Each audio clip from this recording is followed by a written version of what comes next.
Detik-detik erupsi efusif Gunung Merapi di Sleman, Yogyakarta terekam kamera CCTV pos pengamatan BPPTKG Yogyakarta.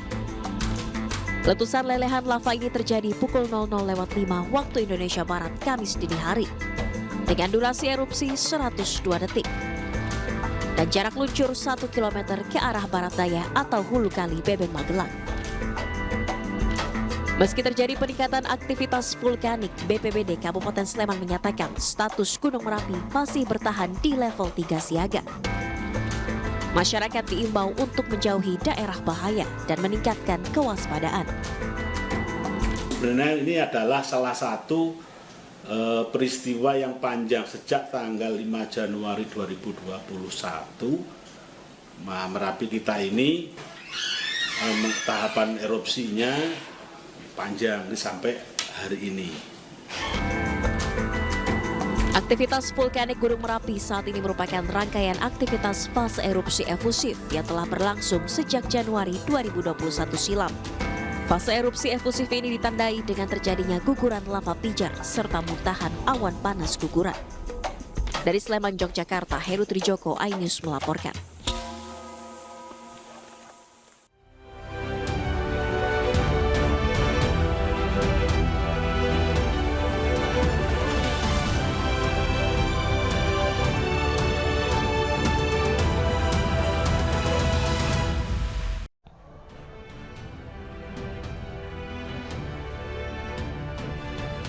Halo, selamat sore pemirsa. Demikian tadi berita pilihan iNews Sore bersama saya Nadia Valeri.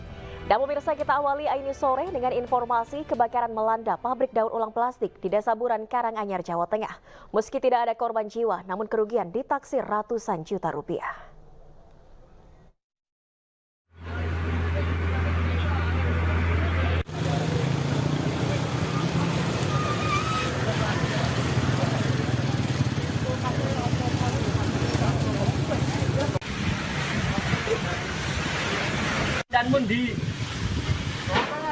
Kebakaran terjadi pada pabrik plastik diduga karena panel listrik meledak akibat korsleting.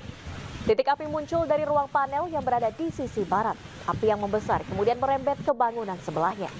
Petugas damkar kesulitan saat melakukan pendinginan. Tidak ada korban jiwa dalam peristiwa ini, namun kerugian ditaksir mencapai ratusan juta rupiah.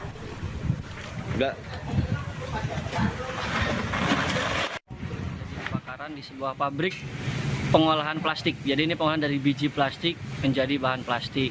Tadi jam 6 dapat laporan, kami meluncur dengan 2 luncuran armada damkar Karanganyar.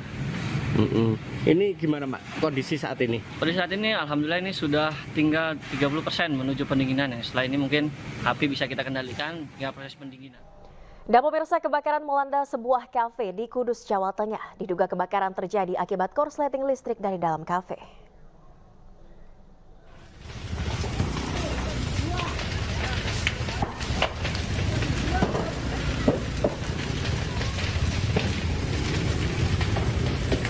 Besarnya kobaran api dengan cepat membakar seluruh bangunan yang berlantai 3 di Jalan Lingkar Utara, Desa Pengganjaran, Kudus, Jawa Tengah, Kamis pagi. Api pertama kali diketahui oleh warga yang kebetulan melintas dengan kondisi api sudah membesar. Petugas pemadam kebakaran sempat kesulitan untuk memadamkan api karena banyaknya bahan yang mudah terbakar. Api berhasil dipadamkan 2 jam kemudian dengan mengerahkan 9 unit mobil pemadam dari BPBD Kudus serta pihak swasta. Api diduga berasal dari korsleting listrik di sekitar tempat kasir yang kemudian merambat ke seluruh bangunan. Tidak ada korban jiwa dalam insiden kebakaran ini, namun kerugian ditaksir mencapai ratusan juta rupiah.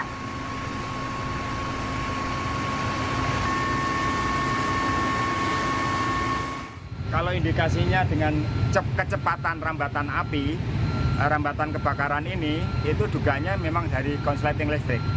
Karena dia ngomong bahwa saya off pada posisi di antara jam 10 total. Dan penghuni ada di sini.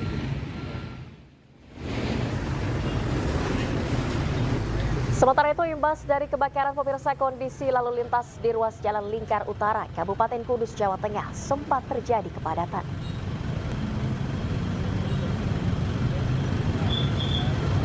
Hah? Tapi ini aku untuk nyemprotin, tapi untuk video amatir barusan.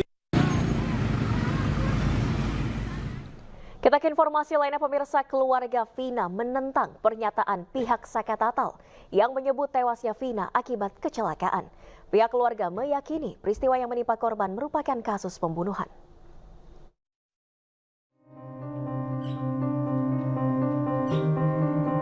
Keluarga Vina buka suara terkait kisruh kasus kematian Vina Eki, terutama pasca upaya hukum yang ditempuh mantan terpidana kasus Vina Saka Tatal yang mengajukan peninjauan kembali atau PK.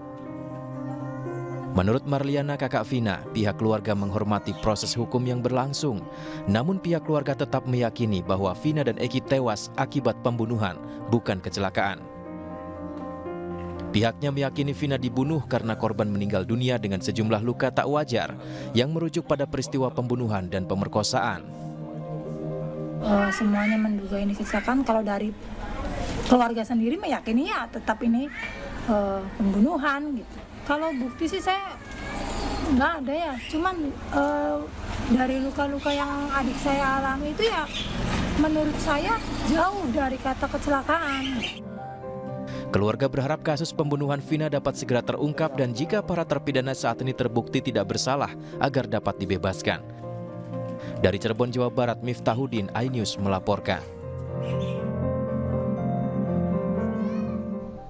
Dan selain Saka Tatal, pemirsa, salah satu narapidana kasus pembunuhan Vina dan Eki, Rivaldi, akan mengajukan permohonan peninjauan kembali di Pengadilan Negeri Kota Cirebon. Hal ini disampaikan tim kuasa hukum terpidana Rivaldi.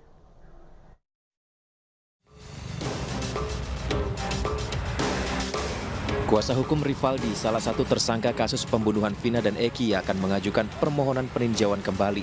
Rivaldi merupakan terpidana yang dihukum seumur hidup. Dalam pengajuan peninjauan kembali, tim kuasa hukum terpidana meyakini bahwa Rivaldi bukan merupakan tersangka.